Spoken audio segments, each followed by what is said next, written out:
Just recently, Anthony Pettis called out Anderson Silva for a middleweight fight. He posted this on his Instagram saying, "It would be an honor. At Spider Anderson Silva, hashtag for the fans, hashtag 185, hashtag let's go." Anderson responded back saying, "This is great my friend, let's do it." A fan commented on the post saying, "LOL, kinda sad people just do for money." Anthony Pettis responded back saying, "LMAO, this is for status." Dana White responded to the fans' comment saying, "At Showtime Pettis, bro, don't even respond to a effing douchebag like this guy. People have lost their minds right now. Yes, he is a prize fighter, you effing moron. They fight for money and legacy. Anderson is still on the roster and still competes. So tired of the in this world today," saying.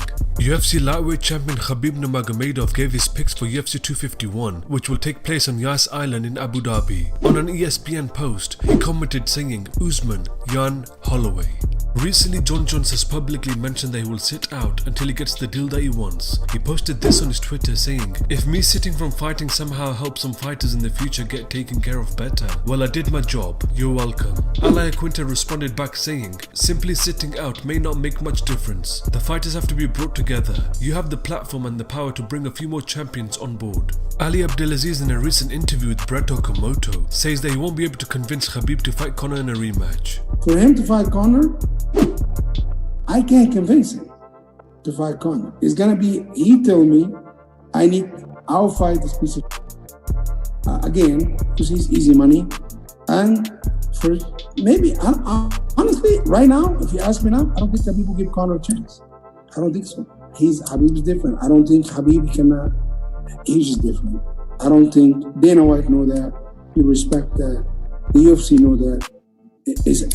Is principle first, and after that become money. He wants to make money, of course, but this guy who talked about his father, talked about his mother, his wife, would we want to give this piece of shit an opportunity to do this over again? For what? If it's up to me, I don't want to see Conor fight Khabib again. For what? He beat him already. Hey, motherfucker, I'm going to get you next time. You cannot get me. I'm going to get you next time. No. Yes. You just wait. Such a thing is not possible. I don't understand what you just said. I said such a thing is not possible.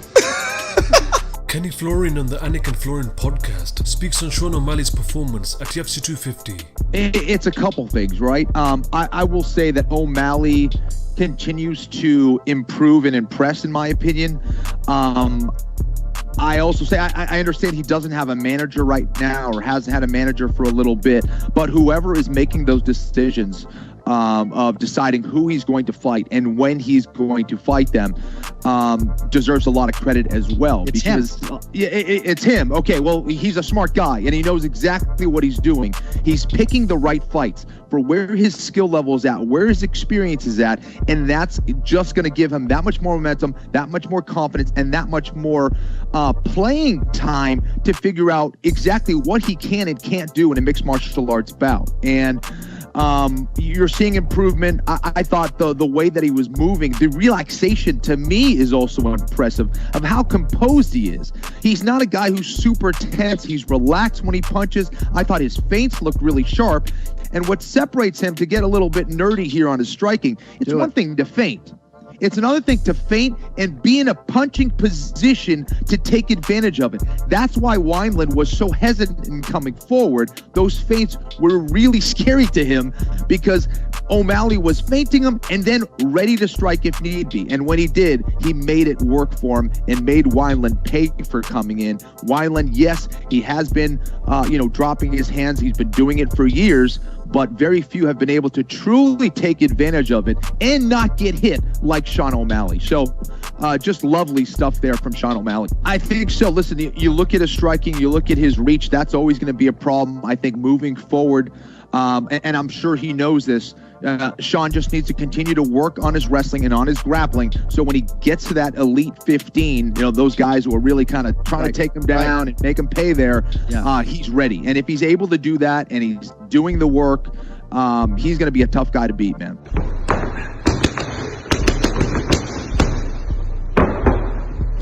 Michael Bisping on the Believe in Me podcast speaks on Conor McGregor's popularity. He also gives his thoughts on his retirement. Why is he so popular? I mean, it's a number of things. Yeah, okay, there was a push from the UFC. That's great. but they wouldn't have got behind him and give him a push unless there was a reason to. You know what I'm saying? And they obviously saw here, man, we got a hugely marketable star. Number one, he's got Ireland behind him, right?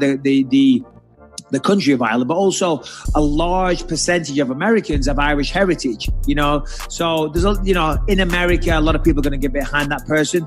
He can fight. His performances were absolutely sublime. They were very explosive. They were original. And then on the mic, of course, he can talk. He can put the whole package together. Then you throw in some controversy in there. He does not give a You know, he's the whole package. He looks good. He fights well. He talks good. He's from Ireland. There wasn't a breakout star from Ireland. Half of the country. In fact, every American I speak to claims to be Irish. Also in America, the Americans love the Irish. They love the Irish. And as we just said, there's a lot of people have Irish heritage. It's a bunch of things, but mainly down to he's got charisma, man. You can't deny it. Love him or hate him. The guy's got charisma for days. You know, he's a good talker. He's a good fighter. He's got the whole package. He could fight any Tom, Dick and Harry. He's a star. Simple as that. People will tune in to watch him fight. It's funny that you mentioned that, but yeah, well, listen, I mean, who knows what's going on behind the scenes, because there's always much more to it, right? But yeah, he's done it before. As he says, the boy that's cried wolf. It would appear from the outside, I don't think anyone's convinced that he's actually retired. I mean, he's a young man. He's in his prime. He's the biggest star the sport's ever seen. He's bigger than all the biggest stars put together, to be honest.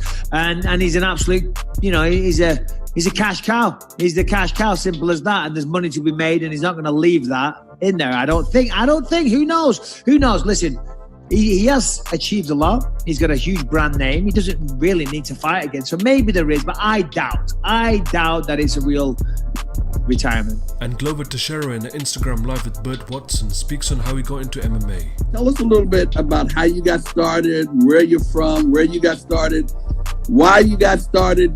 Give us a little background on 411, baby, on you and your career. Tell us about that.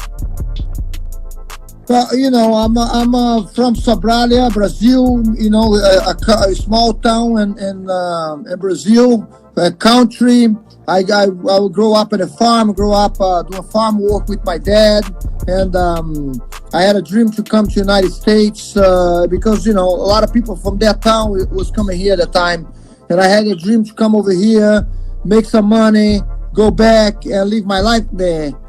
But you know, I ended up come over here and fell in love with the fighting stuff. I watched Royce Grace tape on the Blockbuster tape, UFC 1 and 2 and 3, and that day I went straight to the gym, to the boxing gym and jiu-jitsu gym, and I never left to this day. I never stopped training. Of course, I left the gym. But the gym's not even there anymore. But I never stopped training into this day. I went that day with a mission, and I say to myself, I'm going to be in UFC. And of course, people thought I was crazy because I was 22 years old and, you know, working landscaping and thinking to working 10, 12 hours a day and go back in training.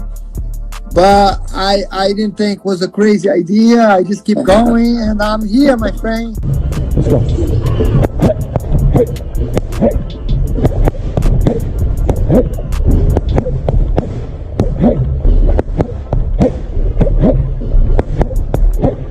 hey,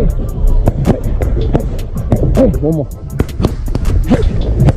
Dude, excellent job.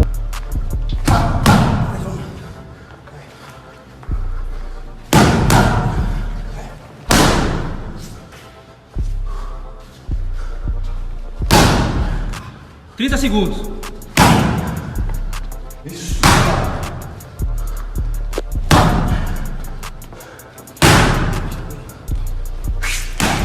I'm gonna go over the 2 epic knockouts over the weekend. Mine and Cody's.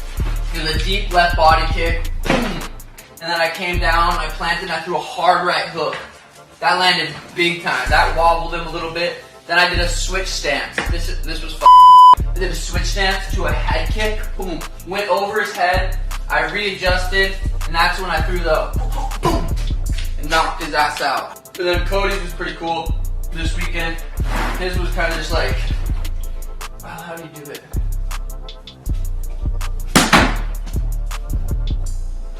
So that was pretty cool. I don't know, there's levels to striking. When you got power in your hand, you can just bend down and just throw something, and if it lands, you probably knock someone out. I choose pure, clean technique and speed, but they're both cool. Deuces.